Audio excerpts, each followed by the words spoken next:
This is the Concealed Carry Podcast, Season 10, Episode 18.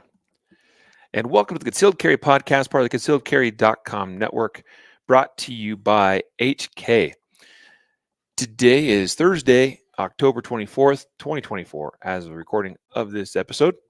And I am your host, Riley Bowman, and joined today by co-host Brian Doc McLaughlin. Hello. Thanks for having me. Hello. So we're glad to be with you today. We got, I think, a pretty interesting topic. The top 5 non-negotiable EDC pocket items. Non-negotiable. That means you can't negotiate this. Well, I'm gonna, I guess, negotiate or debate one of them with you. You can't. That's the title. You can't.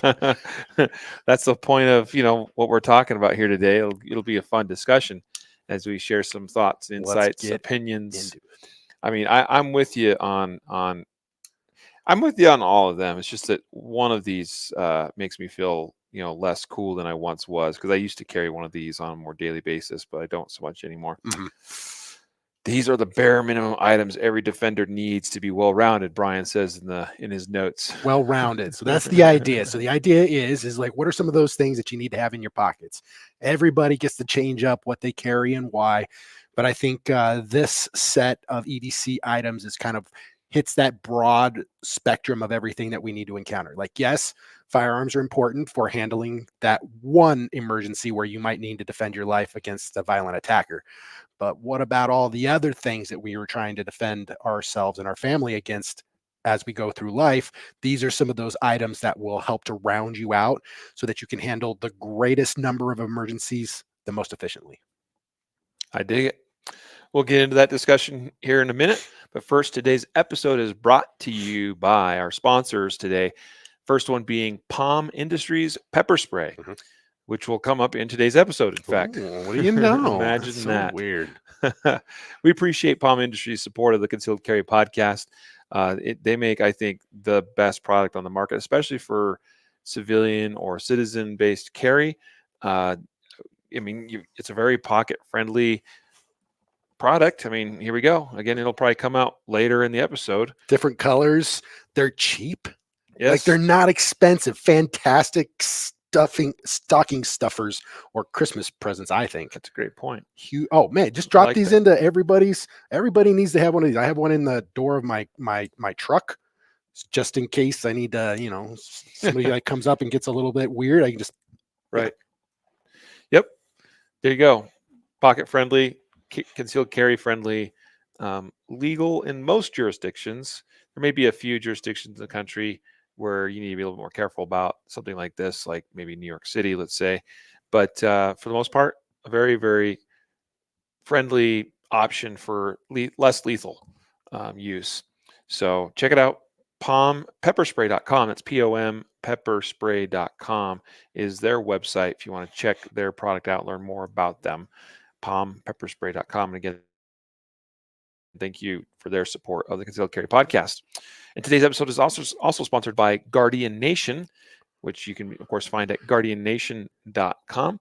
I'm sporting a recent limited edition Guardian Nation hat here. And, well, this isn't Guardian Nation specific, but Guardian Nation members get a huge discount off of attending our annual Guardian Conference in Oklahoma City each year, which we just came off of like a month ago. Actually, I think pretty much exactly a month ago. So it was a smashing success this year, as always. Smashing. It was good. Of course, there's always areas, every time we get done with the conference, we want to, discuss it and, talk about what went well and what could be improved upon. And each year it just keeps getting better and better. It does. So, I'm surprised at that. Next year was going to be our 5th one, right? Yes, that's correct. Yeah. 2025, 5th year doing the Guardian Conference. Big deal. And this is like the 7th year, maybe almost 8th year of Guardian Nation being our premier membership program at concealedcarry.com. And for listeners of the Concealed Carry Podcast, go to guardiannation.com to learn more about membership. Today, one thing we thought we would tease is, just to kind of point out that once per quarter, we send out a box of, you could call it goodies, but it's really useful gear. It's more than just goodies. And Brian here has something kind of cool that went out in the last box, which is a pretty sweet looking and pretty awesome overall pocket knife, folding knife from CRKT. It's Columbia River Knife and Tool Company. And this is the Septimo knife. And that just went out. I mean, that's not the only thing that was in the box. That is one of the items. In fact, the other item that was in the box I actually have right here in my backpack, although mine's a little bit different color. I think the one we sent out was red and mine is yellow. We also sent out this really sweet knife sharpener to go along with the Septimo CRKT knife. So just a little teaser of one of the awesome benefits of being a member of Guardian Nation is, in addition to discounts off things like the Guardian Conference, the 10% discount that goes across site-wide at concealedcarry.com, discounts off memberships like CCW Safe, things like that. Our online library online of training, right? That's right, Guardian University. You can get cool stuff like knives and knife sharpeners, and not only that, but like we've sent out holster products and flashlights and all kinds of stuff over the years. Medical kits, like, yeah, all sorts of gear that you're going to use on a daily reasonable basis. I think one of the popular items we had not too long ago that came out that was really good was the lock picking training set. So you have this full set of lock picking tools. Yep. But then they send you training locks for you to practice and learn on, and those were extremely popular. So that's pretty cool. A little shout out and recognition to Deep South EDC watching us today on YouTube, and Eddie on Facebook. Howdy, guys. Thanks for checking in, guys. Appreciate your comments, too. Deep South EDC. There you go. We need some comments here. Episode is perfect for Deep South EDC. So feel free to chime in with your comments today if you're joining us live. Would certainly love to hear from any of you viewing us online today for your thoughts about today's topic, which is now the time to get into that. The top 5 non-negotiable EDC items you should have in your pocket. So where do we begin, Brian? Well, I think we'll start off once again with the whole concept of what we're talking about here today. And the idea is yes, a firearm is an important tool for handling a very specific type of emergency. So there are lots of different types of emergencies that we're preparing for as defenders. I like to consider myself to be a very highly motivated and well-trained bodyguard for my family. So I like to view the types of things that I'm going to carry that I need to handle a wide variety of emergencies. So a firearm is great for handling that very specific style of emergency where you need to defend yourself against a violent attacker. But after that, you're still going to need some things to kind of keep yourself alive and safe and comfortable. Any emergency that you're going to come up with against is going to need these tools in some sort of a category at some point. Yeah. So in order to be a well-rounded defender for yourself and your family, what are some of the items that I feel, or, just on the list, that are these non-negotiable items? You can add or subtract to this however you want. Everybody's different. Your situation might be totally different. You might work in an environment where you're not able to bring in things like pepper spray or a knife or any kind of weapon. So everybody has to tailor it to their own specific needs. But in my opinion, this is the minimum items that you need to have on you so that you can handle the widest variety of emergencies. Yep. Well, let's go ahead and get started with this first item here, which I think is pretty spot on. I mean, you could list any one of these probably first, or at least, yeah, that's a good one too. But let's start with flashlight. So a source of light, which is kind of an interesting one because half our day is spent in the light, sunlight for the most part. I mean, roughly, obviously, we're talking here. I mean, we're in the northern hemisphere, and so we're starting to actually go into the time of season where daylight is less than it is during the summertime. But light is very useful. I actually carry 2 different flashlights, almost without exception. There's times where I leave one of them at home, but and there's a reason for that, because I view lights as information gathering tools. You can, see things like you're on a walk at night. I've been, doing nightly walks with my wife. and you hear something or see a shadow go across the road up ahead. It's like, what is that? We talking? I mean, we live in a community where I'm not just talking about human critters. I'm talking about coyotes are prevalent. Um, there's the potential there. It's not common, but there is the potential for bears.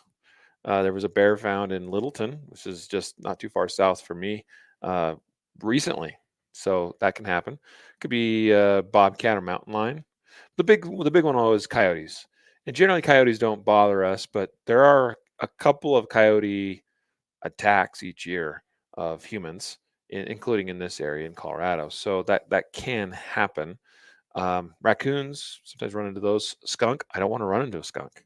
I don't need to go home smelling like a skunk, So, and you might live in a different environment too, where there's other critters and things that you're concerned about.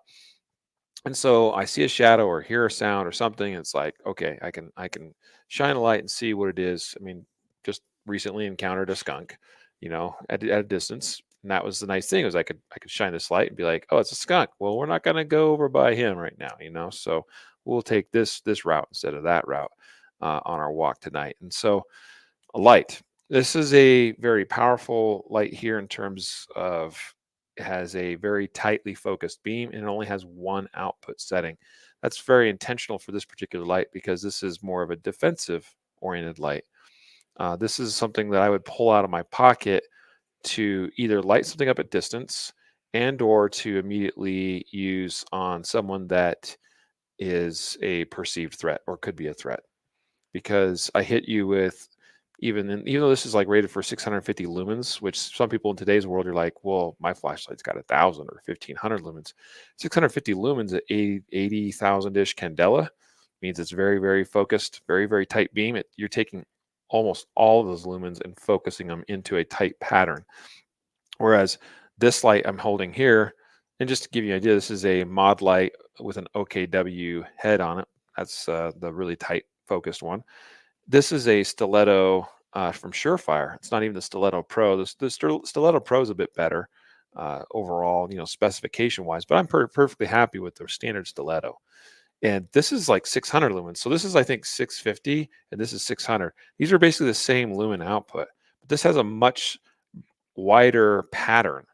So it's spreading out those lumens over a much wider area. And this one's really focusing them and using most of them in that one specific direction. But the reason why I have both these lights, Brian, is because this guy here is rechargeable, which is super convenient. I can just plug it into a USB-C or excuse me, a micro USB cable. And I do that, periodically once a week or once every 2 weeks. But it's got admin settings. So this, I think, is like 5 or 10 lumens on the lowest setting. And then there's an intermediate setting that's like 250 lumens or 200, somewhere in that ballpark. And then there's the brightest setting, which is 600 lumens. I don't use the 600 lumens on this that often. I use the 5 or 10 lumens and then like the 200 lumen setting all the time. And it'll run on like the lowest setting for like 60 hours or something, which that's great, So I use that quite often and don't worry about killing my battery. But just to light up the path in front of me or something, it's a perfect job or perfect tool for the job. Whereas this guy here is a little bit overkill just for lighting up, where I'm going. So I could, just go with the one light, but this one's not quite as tightly focused as to be effective as a defensive option. It's not nearly as like overwhelmingly powerful to the eyes. So that's my approach. And that's why these are two, for me, what I consider to be essential EDC items that I've got one pocket for one and one pocket for the other. I know where one goes over the other one. So if, it's just whatever tool for the job, my hand goes to it automatically, pulls out the tool, uses the tool, and then I go about my merry way. Yeah. Yeah, I usually use my flashlight or the flashlight on my phone for my admin stuff. But then I also carry around my little war bonnet. Yep. And then on that, I just have like one of the old school Surefires. Yeah, let me see that. That is old school. It is. I don't even know. I got that in the military at some 6P point. or something. It's super old school. It still works, so I kind of threw that on there because I lost one of my other rechargeables. I had an Olight rechargeable that I really liked. that I ran that for a little while. But if you've got the strobe aspect on there, that's pretty effective. If you hit somebody, that's giving you some problems, they're running at you, and you hit them with the strobe, that would disorient them enough that I could step out of the side and just cold clock them, kind of a thing. So if you used it as a distraction tool in a scrap, that could be something easily that you could do. And then also some people say that you could use them as a impact tool, but I don't know, that probably wouldn't be the best use of what you're doing. But I do know that if you are planning to carry a light for self-defense, and you're planning to use that to defend yourself, against a violent attacker, I highly recommend that you take a low light course, so that you understand how to use this light properly. If you don't know what you're doing with this light, it will decrease your survivability.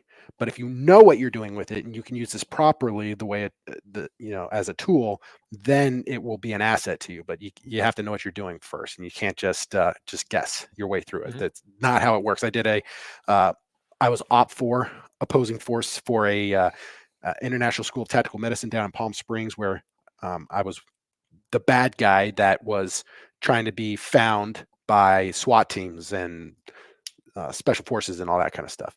And the people that knew how to use their lights properly were incredibly good at what they did, and I knew I was going to get hit. But if they didn't know how to use the light, I knew I had a significant advantage against them.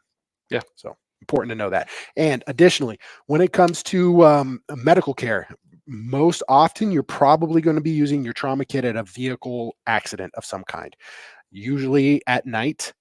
That's when your crazy stuff is going to happen, and during very adverse and nasty conditions. So we have to be planning for that ahead of time. Your emergencies are almost always going to happen when it's dark and nasty out. You're never going to have a perfect day where your emergency is just, where everything's happening just like you need it to. So having a light on you is fantastic. And additionally, having an option for a headlamp so that I can work and do things and still have light on what I'm doing is a great option too, so that you don't just have somebody sitting there holding the light for you. You've got a little headlamp. So whenever I go out and I do things, and if it's ever going to be sketchy, having a headlamp and a backup light, so that you can find your headlamp, is important.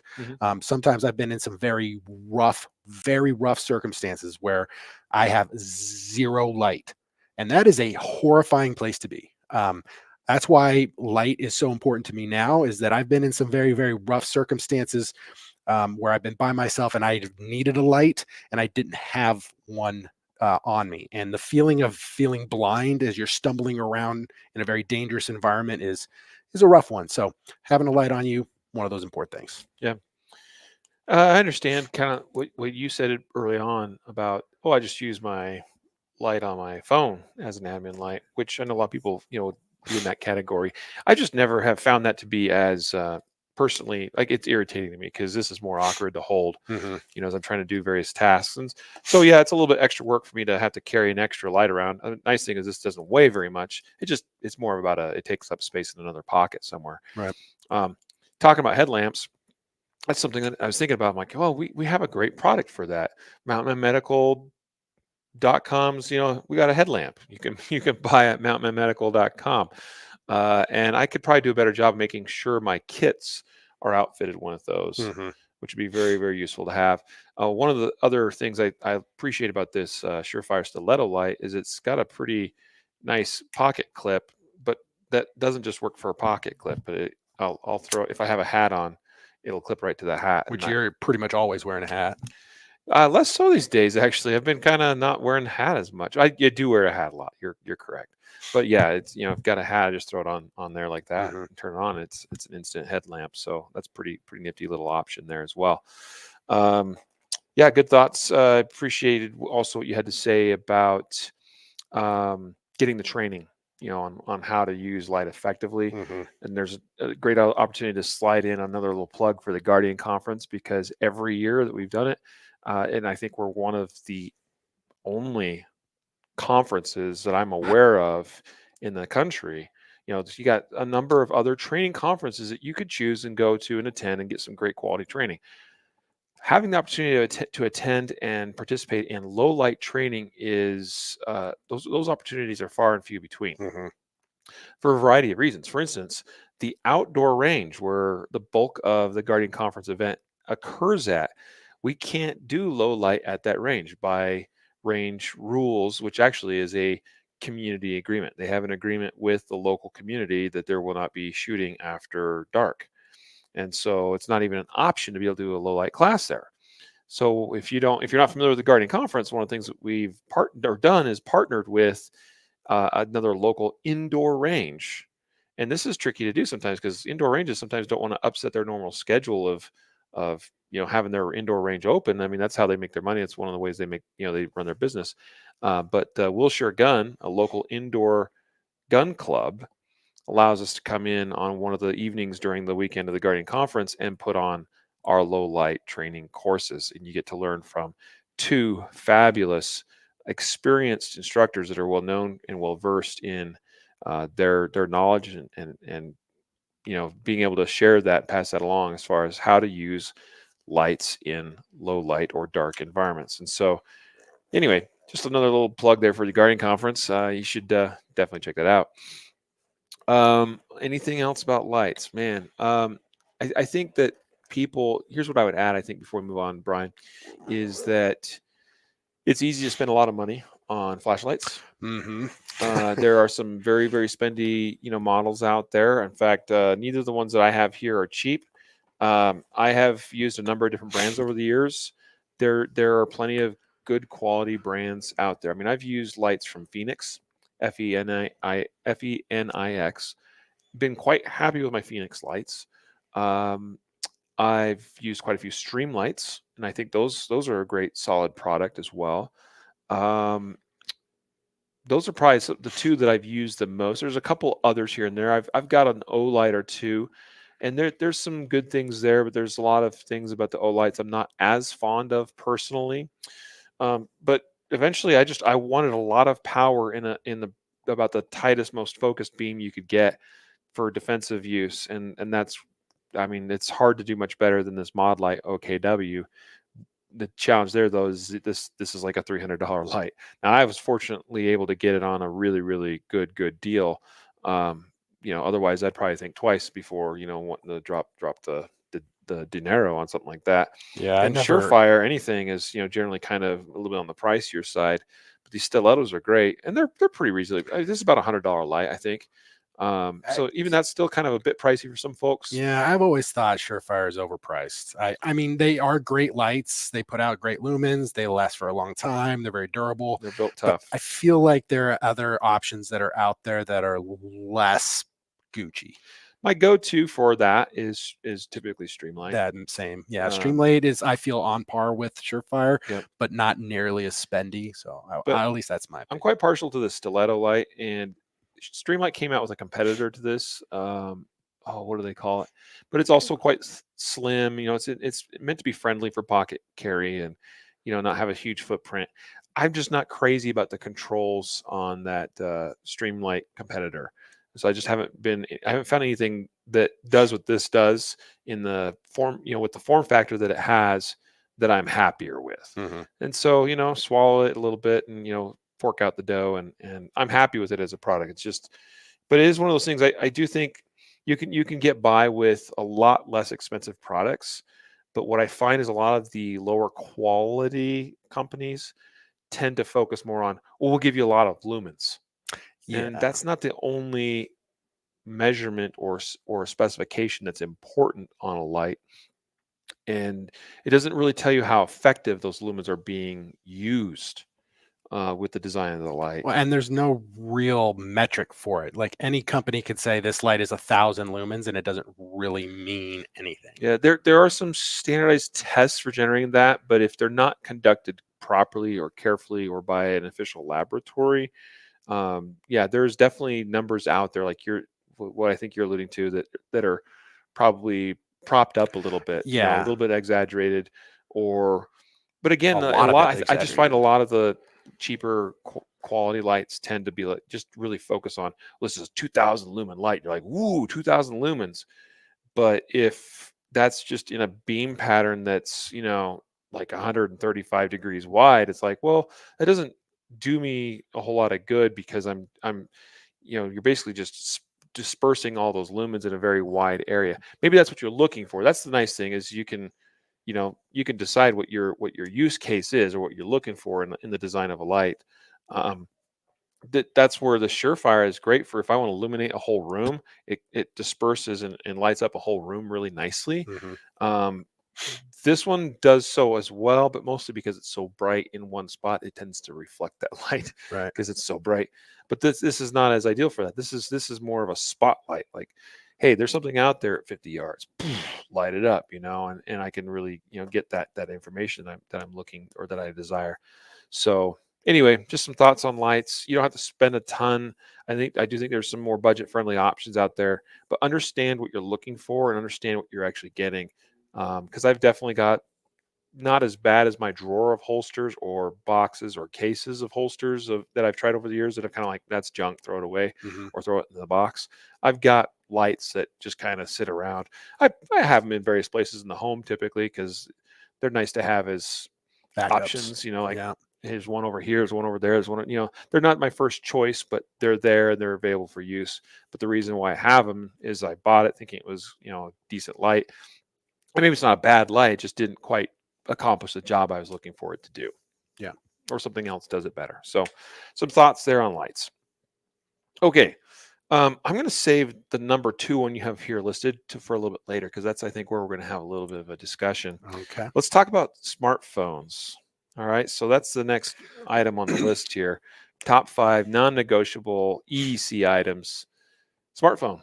Smartphone. Number one, communication. Yep. You got to be able to communicate with everybody, let people know where you're at if you're in trouble. So, that number one, if this is an emergency, you need more people there with more gear and more guns and more skills. So you need them there as fast as possible. If this is an emergency for you, and even if this isn't, this is just an emergency for somebody else. Maybe you're the type of person who is comfortable being a hero and running in and risking yourself to save the situation. That's great. I respect that. But also, we also need to realize when we should not run in. We have to make sure that we're remembering that if we get hurt trying to save somebody else, we have just made that situation twice as bad. Because instead of one casualty, now we have 2 casualties, and resources might not be diverted to be able to save you both, and you might both die.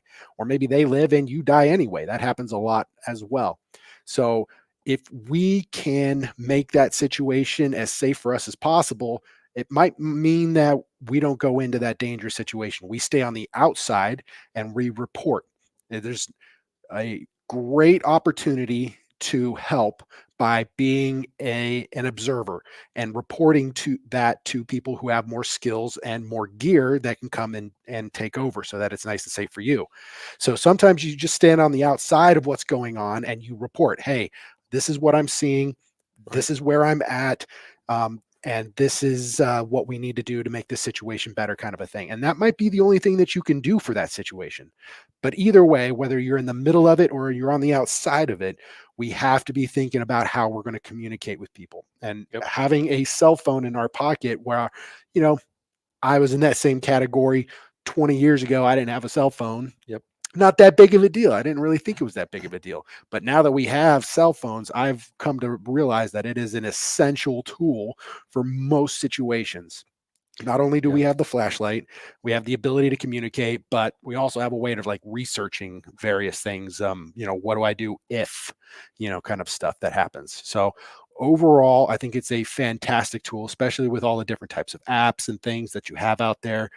The hands-free option for using your cell phone might be an excellent thing. If you were to say, hey, service provider of your choice, call 911 for me. And you Yep. can be throwing on tourniquets or Yep. holding your weapon on that door frame, and your Google or whoever is calling EMS for you, Yep. or maybe even providing an auditory, recording of what's going on, during that situation. Maybe that could help you out in court in the future and that kind of thing. But Yeah. ultimately, cell phone, very important. We got to communicate. Shoot, move, and communicate. That's one of the core tenets of combat. And if you don't have a way to communicate, then you're at a massive detriment. Yeah. Excellent thoughts.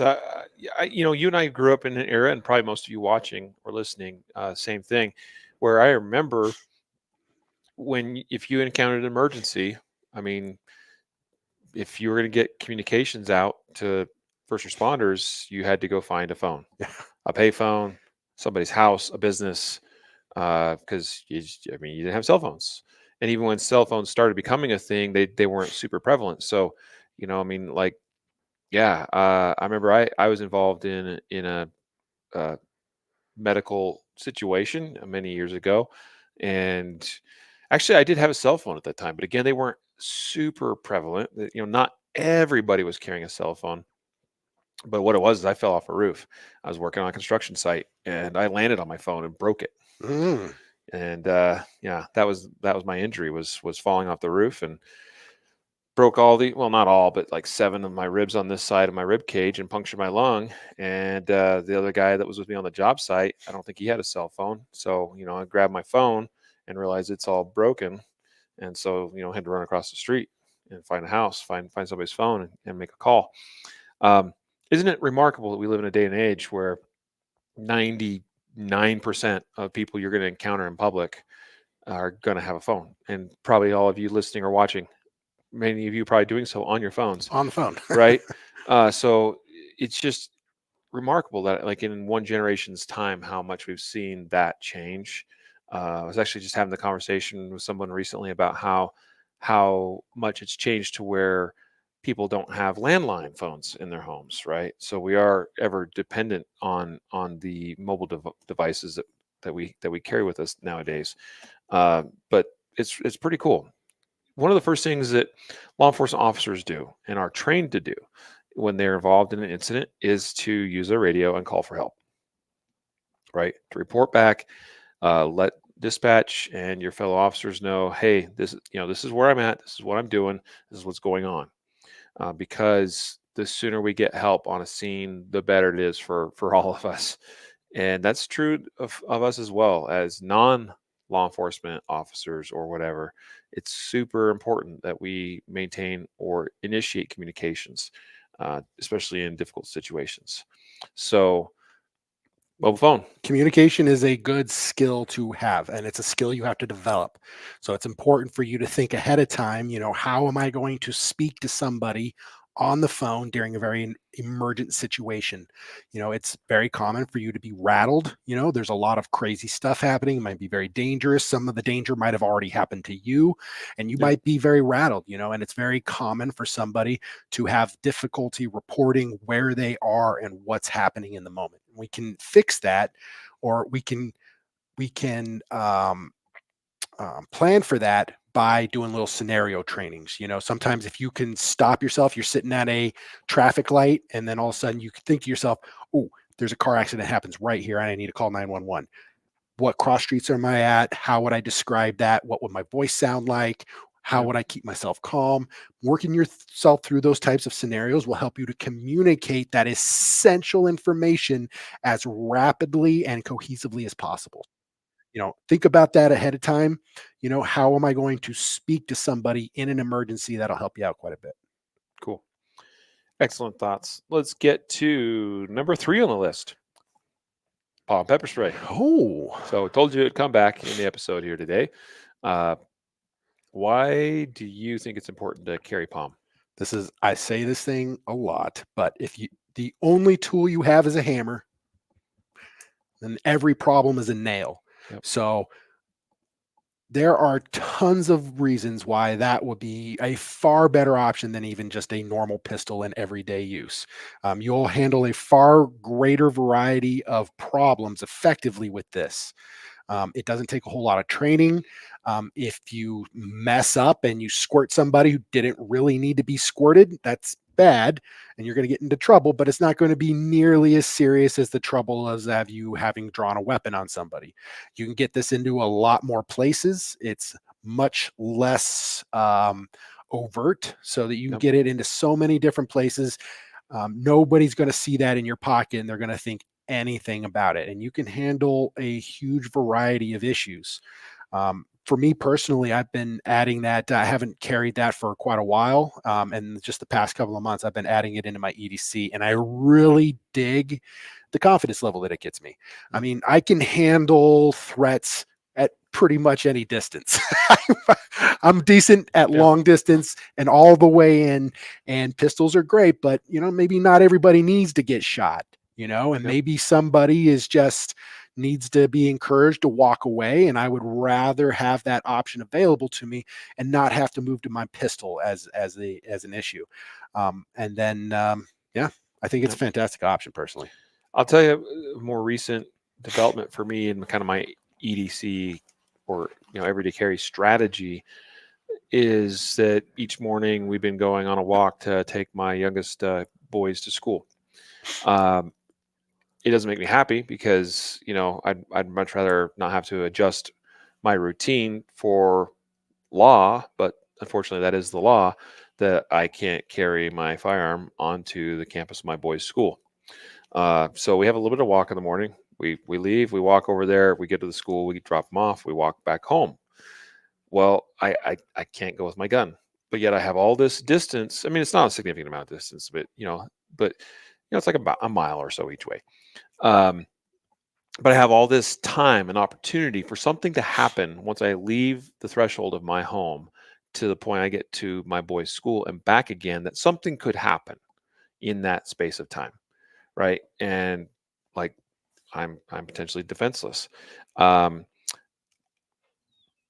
I believe I understand the policy as it relates to my boys' school for students, but I don't see anything that says I can't have this.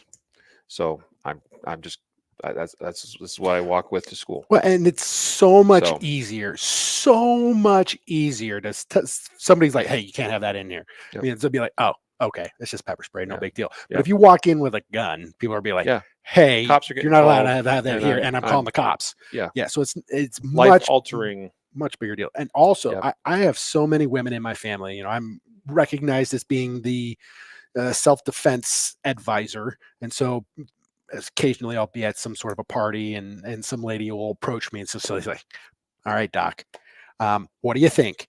I'm really nervous when I'm walking out to my car in the parking lot at night, and I don't want to get jumped, so I have my keys in my hands, Mhm. like in between my knuckles, in case somebody jumps on me and I hit him with that. And they're like, do you think that's a good idea? And I'm like, no, I don't. Like I ask him, and I'm standing right in front of him. I'm like, listen, if you put your keys in your hands and I was trying to come grab you, do you think that that would do anything to me? Mhm. Do you think that that would dissuade me at all? And they're usually like, no. And I'm like, I think that's your answer. Like, I don't think that that's a proper one. And they say something along the lines of, well, guns scare me. I don't really want to do guns. I know that they're effective. I just don't want to go to all the trouble to train with it, and they just really worry me, and it's not something I want to do. And I'm like, cool. I get that. Totally makes sense. Have you heard of pepper spray? And I love, especially the palm pepper spray, because it's like under $20, right? Yeah, like 10 or $12 or something Yeah, for one it's of these. so cheap for Yeah. one of these. And Yep. you could buy 20 of them, Yep. stocking stuffers for all of your loved ones, men and women included. I love seeing my boys who are packing. I love seeing them carrying palm pepper spray. It means they know what's up. They're thinking this stuff through, and they're Yep. not a cowboy. They're not out there just trying to gun people down because it looks like cool and John Wick, right? They're thinking this stuff through. They've got options for themselves, and they're smart and intelligent about it. So Yeah. absolutely. Buy yourself 10 of them, hand them Yep. out as gifts at Christmas. Everybody will love it. Now, one more thing is that there's many different pepper spray options out there, or OC spray, which is the more, I guess, proper term, if you will. Um, Not all are created equal. Okay, and there's a lot of cheaper, crappier formulations out there. One thing that we appreciate about Palm is that, I mean, these guys, this is their business. They have studied this. The founder of Palm, I mean, is one of the leaders in the industry for creating these kinds of formulations for effectiveness and strength.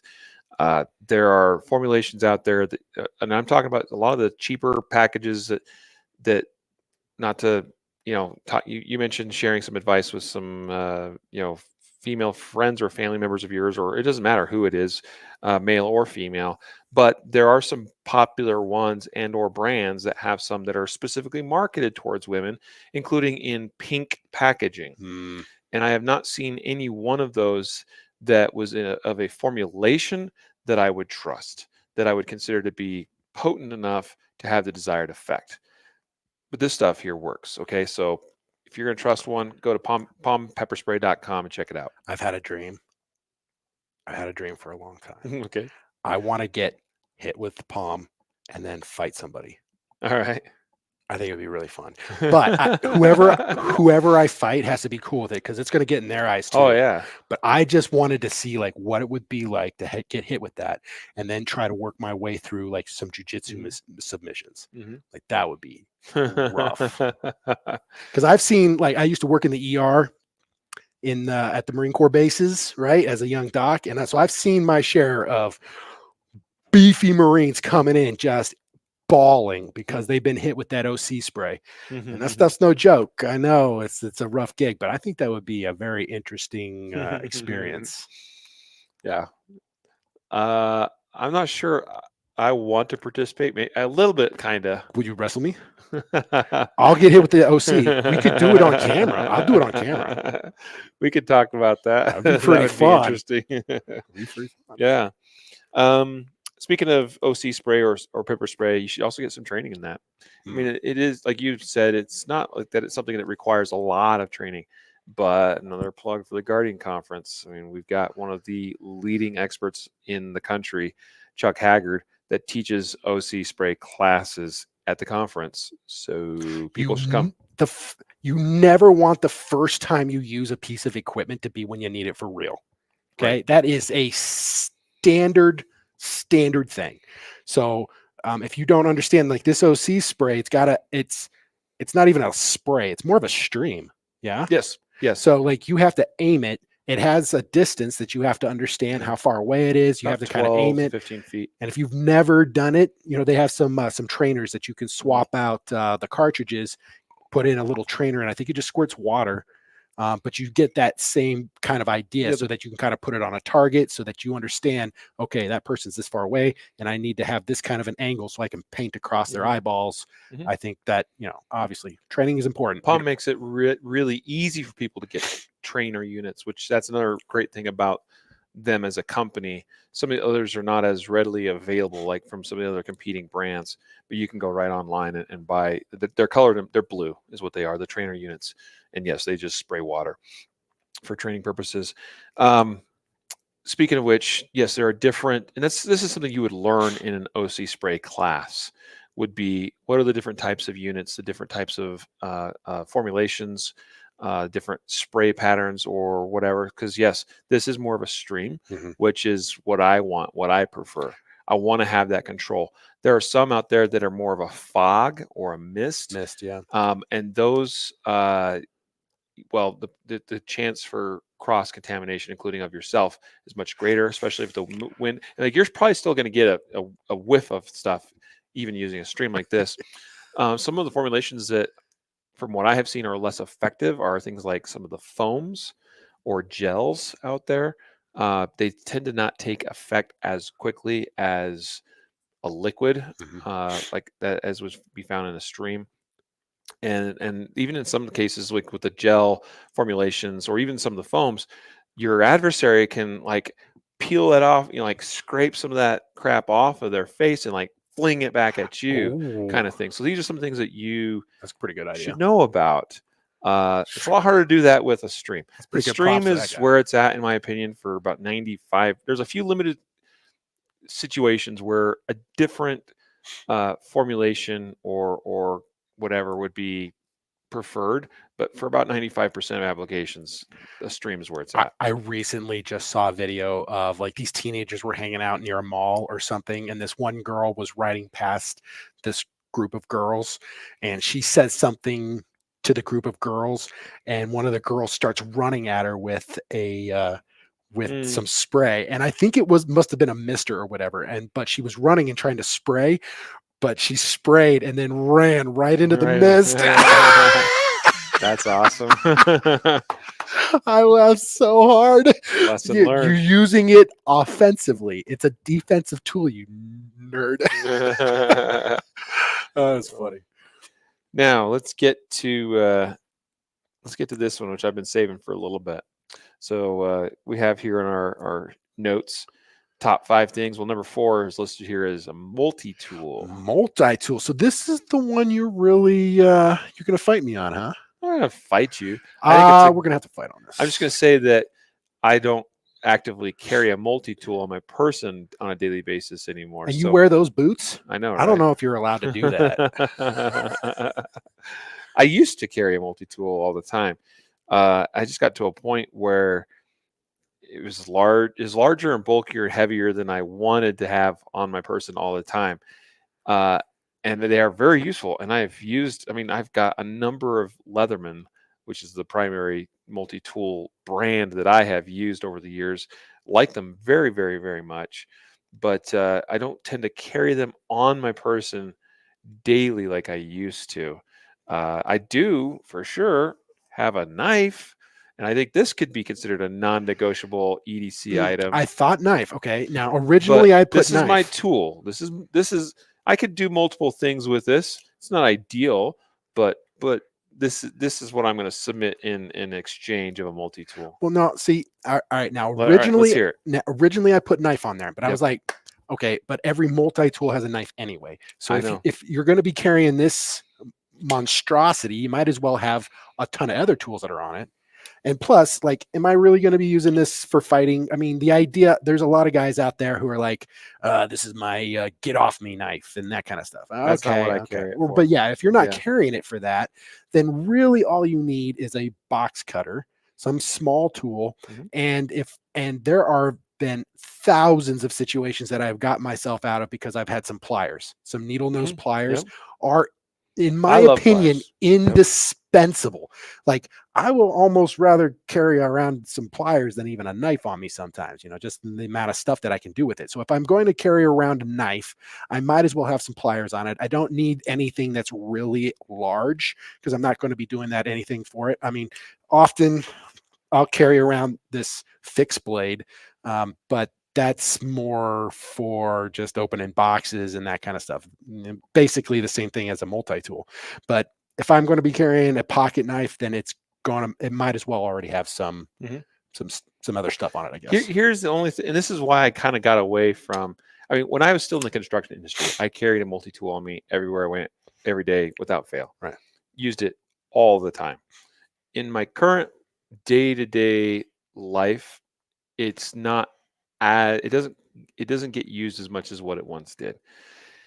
The thing I didn't like about relying on the multi-tool for being my knife, because you're right, they pretty much all have a knife on them, is because it tended to require me to use 2 hands to open, or at the very least 2 hands to close. And I'm a bit of a weirdo in this regard, Brian, because there's specific knives I carry, and I won't carry any other knives, and they tend to be knives that I can open and close with one hand easily. Yeah. So that I don't have to tie up my second hand to do that. Very important. And so there's even pocket knives I won't carry because they either require 2 hands for opening or closing, or both. And again, a lot of the multi-tools, like the multi-tool I had, I could open it one-handed. It wasn't as smooth and as quick to deploy as this one, so it was a bit of an annoyance. But I could do it. I could basically do this and get it out, and then closing it, I could do one-handed, but it was also a little bit difficult, and I ran the risk of cutting myself trying to do it. And so I'd usually end up having to use the second hand just to be certain that I wasn't going to cut myself. And there's probably some multi-tool out there, maybe even a newer model that's come out that maybe solves the the issue or the concern that I'm expressing here. But I use a knife daily, and and there's contexts where it'll come out, it gets used for a quick cut on something, it gets closed and it goes right back in my pocket, and then not even a minute later is back out again, because that's how fast I can deploy and put it back away again. So that's kind of where I'm at with knives. But at the same time, if I had to, I could use this as a bit of a screwdriver. I don't like to, because it might damage I like having a nice sharp edge, but if I had to, I could. Um, and yeah, I mean, I'd be happy to have more tools on this if I found one of a design that I liked, that gave me gave me what I want to see in a knife while allowing me to have those other tools. But I do have multi tools, and quite often, I don't know that I have one in my backpack with me here today, which is a bit unfortunate. But I have at times had my multi tool, and I should say I have multiple. I have like 3 or 4 multi tools, partly because I had one and then I lost it, and so I liked it enough. I bought the exact same one, and guess what? The one I lost, I found, and they're like, "Well, now I have two." Score. I love backups, So man. I've got one in my car for sure. Yeah. And I've got one in my range bag. But yeah, I mean, multi-tool though, I think it's an excellent EDC item. And there's like, is it non-negotiable? I don't know. Yes. I definitely think it's worthwhile having one, or at least considering having one. So yeah, there you go. Multi-tool. It's a good option. Let's get to our 5th non-negotiable EDC item, and this is one that you should be, passionate about. Wonder what that would be. Medical. Oh, medical. That's right. I was thinking about it. Yeah. So this one is a difficult one, right? Now, there's lots of people out there that carry medical gear on them. I've seen even at Mount Medical, we sell the ankle trauma kits. Great option, but not for everyone, including me. I just do not enjoy having things on my ankles. It drives me a little bit bonkers.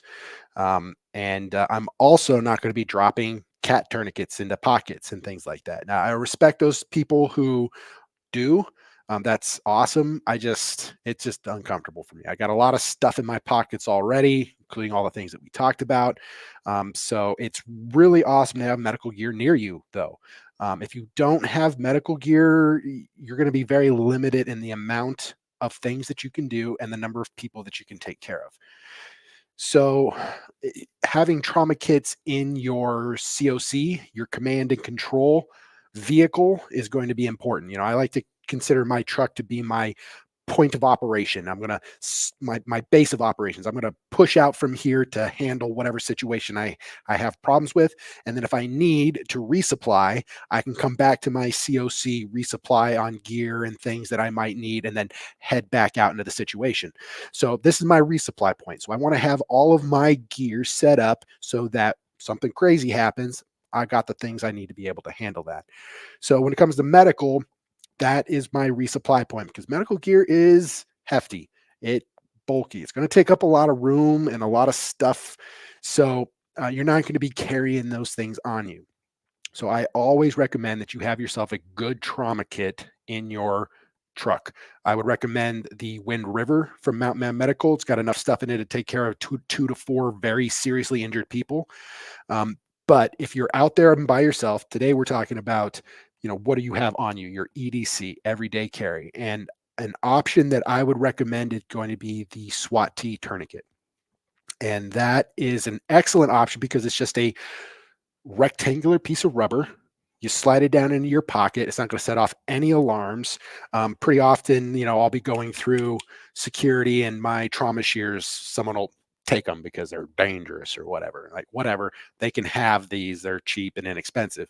But nobody's going to care at all about this soft rubber tourniquet that I have in my pocket. And the SWAT T is especially ideal for this particular situation, because not only can I use it as a tourniquet, I can use it as a chest seal, as a splinting material, as a wrap, as a sling and swath, thousands of different uses for the SWAT T other than just as a tourniquet. Now, the downside of the SWAT T is that it's difficult to apply to yourself. So there's techniques for it and you have to practice it, right? We never, ever practice with our gear when we need it the first time, right? We don't want it to be for the first time. So we got to practice with it, but it is very clunky to apply to yourself. Much easier to apply to somebody else, but take that into consideration. That is a particular con of the SWAT T. But if you're going somewhere like a concert or into a bar where they're going to be using metal detectors, this is going to be an item that will increase your preparedness and your level of defendability. And you can handle every situation, no matter what emergency you're coming up against. it's probably going to need medical. And a good trauma device that is a multi-function item that is able to take care of a wide variety of problems, like the SWAT T, is, in my opinion, is going to be one of those essential items. Yep. Talking about EDC of a med kit, a lot of people, probably the most common method I've seen done successfully would be an ankle kit, which I have, and I occasionally still throw that on, but less so than what I maybe did at one time. Partly because at one time I pretty much wore pants on a daily basis, including through the summer months. But I've gotten lazy, I guess, in my older years, and I enjoy the comfort and freedom of wearing shorts as much of the year as I can. And wearing an ankle kit around while wearing shorts in public is kind of a, I don't need the looks. People are like, what's that on that dude's ankle, kind of thing. So I will say this, that pretty much everywhere I go, I've got my backpack. And so the solution that works the best for me these days is I've got my trauma kit right here this pocket here is dedicated for that purpose. It's got my most essential items for that med kit. And that backpack, pretty much, like I said, goes about everywhere that I go. And if it doesn't, I'm in my car, and I've got kits in my car.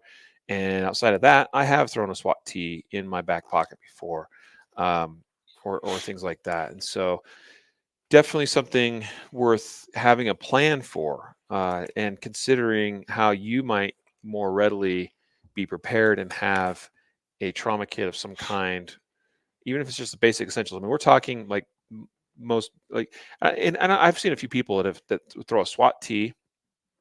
Let's see, SWAT T, a little packet of hemostatic gauze of some kind, like Quick Clot or something, let's say, and maybe a chest seal or something in their back pocket. Like, you could fit those items in a back pocket of most standard male jeans, I would say. That's pretty easy to do. If you're a female, you got a purse or whatever, you can probably throw a couple essential items in that purse pretty easily too. If you have dogs, SWAT Ts are the preferred tourniquet for canine units for treating dogs in bleeding.